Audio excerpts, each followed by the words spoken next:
अस्सलाम वालेकुम। बिस्मिल्लाहिर्रहमानिर्रहीम। ये हमारे पास सैम्पलिंग टेक्निक का थ्योरम 1 है। ये हमारे पास एक स्टेटमेंट गिवन है।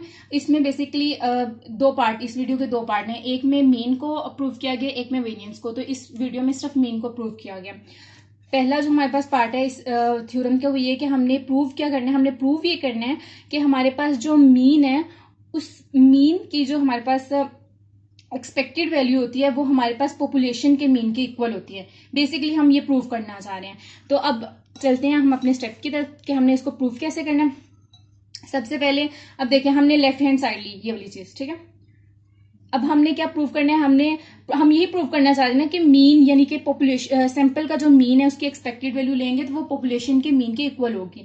सबसे पहले हम जानते हैं कि हमारे पास सैंपल का जो मीन है यानी कि जिसको हम एक्स बार या वाई बार कहते हैं वो किसके इक्वल होता है। अब वाई बार जो होता है वो हमारे पास समेशन वाई ओवर एन के इक्वल होता है। सिंपली बस ये लिख दिया। बाद में इस पर हमने एक्सपेक्टेशन अप्लाई की बोथ साइड्स पे। तो यहाँ पर आ गया सिंपली ई की एन की एक्सपेक्टेशन अप्लाई की। यहाँ पर नेक्स्ट स्टेप में आप लोगों ने क्या करना है, आपने इसमें सिंपली अब देखिए एन है ना, तो आपने 1 और एन जो बाहर कॉमन ले आए समेशन, बाकी ये चीज यहाँ पर लिख दी। देखिए सिंपली वो लास्ट स्टेप जो किया वो यहाँ पे। अब देखिए हमने क्या किया है कि हमने समेशन को बाहर ले आए और एक्सपेक्टेड वैल्यू को अंदर हमने अप्लाई कर दिया। एक्सपेक्टेशन अप्लाई करने के बाद हमें पता है कि एक्सपेक्टेशन का जो फॉर्मूला होता है वो हमारे पास होता है समेशन वाई डॉट मतलब मल्टीप्लाई उसकी एफ वाई यानी कि उसके फंक्शन के साथ मल्टीप्लाई करा दिया जाता है।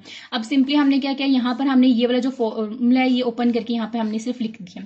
लिखने के बाद नेक्स्ट स्टेप में आपने क्या करना है, अब देखिए हमें पता है ये विदाउट रिप्लेसमेंट का केस है। इसमें हमारे पास जो फंक्शन होता है वो हमारे पास 1 ओवर एन होता है। तो हम लोगों ने फंक्शन की वैल्यू यहाँ पर 1 ओवर एन लिख दी। उसके बाद हमने क्या किया, 1 ओवर एन लिख दी। उसके बाद अब देखिए ये यहाँ पर आ गया, यानी कि अब हमारे पास क्या बन गया, पॉपुलेशन का मीन बन गया, वाई बार आ गया। अब यहाँ पर हमने क्या किया, अब देखिए समेशन का जब हम अप्लाई करते हैं, अब ये हमारे पास एक कांस्टेंट है, वेरिएबल नहीं है, कांस्टेंट है। और हम जानते हैं कि जब समेशन अप्लाई करते हैं किसी भी कांस्टेंट के साथ तो उसके साथ एन मल्टीप्लाई करवा दिया जाता है। तो जब हमने इसके साथ मल्टीप्लाई करवाया तो हमने इसके साथ एन जो है वो, सॉरी वीडियो नजर नहीं आ रहा, ठीक है। यहाँ पर हमने क्या किया, हमने सिर्फ एन को इसके साथ मल्टीप्लाई करवा दिया। एन को मल्टीप्लाई करवाया, ये वाला एन इसके साथ कट हो गया। अब हमारे पास सिर्फ ये हमारे पास पॉपुलेशन का जो वाई बार है वो आ गया, हमारे पास पॉपुलेशन का मीन है। तो हम नीचे लिख देंगे कि it is prove that sample mean is an unbiased estimator of population mean Y bar. तो ये सिर्फ यहीं तक था। अब बाकी जो वेरिएंस का प्रूव है वो नेक्स्ट वीडियो में। Thank you.